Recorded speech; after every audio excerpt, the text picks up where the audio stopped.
Man, this video is not going to be easy by any stretch of the imagination, guys. You guys know I'm a huge Destiny fan. You guys know that throughout the years, I've kind of went down on Destiny a little bit. You know, last year, particularly, is one of the first years in a very, very long time I didn't play a lot of Destiny. In fact, I only play Destiny maybe once every few months. And that's not typical for a Destiny player. It's kind of a cult. They expect you to play that 24/7. Now, when PlayStation initially announced that they bought Bungie, a lot of us thought that was going to be something like a Microsoft move because there was a lot of rumors going around that Microsoft was actually in negotiations with Bungie, but they couldn't come up with a middle ground on terms of pricing, is what I was told. You know, Microsoft was very interested in buying Bungie, but they just couldn't figure out a good price that made everyone happy. Bungie wanted one thing, and Microsoft's like, no, you're not getting that. But it seemed like PlayStation was more willing to give them that premium product. They bought them for like 3.2 billion, something like that. I'm sure someone in the chat can give me an exact number. And for the longest time, they were saying that that wasn't going to affect the overall concept of what happens at Bungie. You know, and I remember them saying stuff like none of their games are going to result into being like exclusive to PlayStation. I do feel like at that time, there were truths going into that statement because it did seem like PlayStation's alternative motives was different. You know, it felt like Ryan, he kind of wanted them to do more games as a service, to generate money on a week-to-week basis. They didn't want to do as many of the PlayStation, high quality, over the shoulder, the PlayStation format, the template, what we call it. They still wanted to do those, but not to the degree they've done them for a long time, because you can make the argument that that's literally almost everything they've ever done is that PlayStation over the shoulder, or the games that were the most successful was those. But those type of games is harder to monetize and harder to get a good result in every quarter. You know, what Microsoft has with Xbox, I would say PlayStation would love to have. Having something like Elder Scrolls Online, Fallout 76, Minecraft, Forza Horizon, and Forza Motorsports to a degree. There's so many games as a service that are mildly popular and successful that Microsoft has over, especially like Overwatch, Call of Duty. Like the amount of games as a service, successful games that Microsoft has, I'm sure PlayStation would love to have. PlayStation would absolutely love to have that. But they don't, because obviously stuff like that isn't easy to come by. People feel like games as a service is easy to make when it's not. Like, by any means of the stretch of the imagination, it's not. So let's go over here and let's see what happened today, man. Let's see what happened today. So we have Tom Moore over here. Bungie has laid off 220 employees and moving others to PlayStation. We are deepening our integration with Sony Interactive Entertainment, says Bungie. Now, remember a long time ago, they were actually saying that they weren't going to, they were going to do everything in their power to prevent this. And I remember Jeff Grubb saying, even with the success of the Final Shape, which come from a Destiny person, Final Shape was extremely successful. To me, I really enjoyed it. It was extremely successful. Maybe not to Sony it wasn't. And maybe this whole time Sony's intentions was always putting expectations up front to get their hands and hit them through the back door. They Trojan horse PlayStation.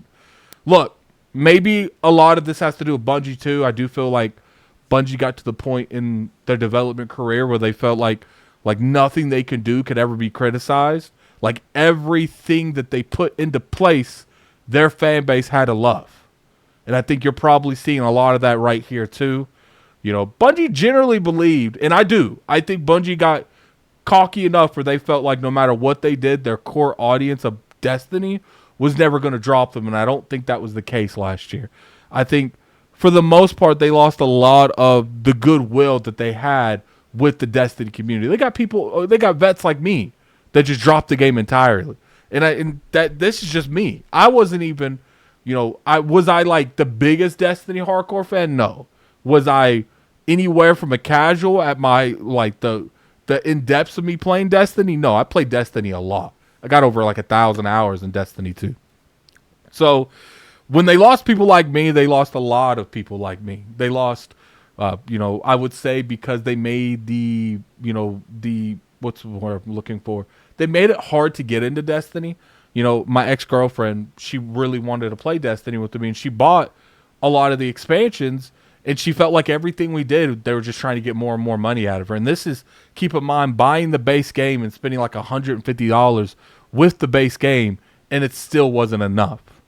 There's not enough onboarding going on. They need to fix that.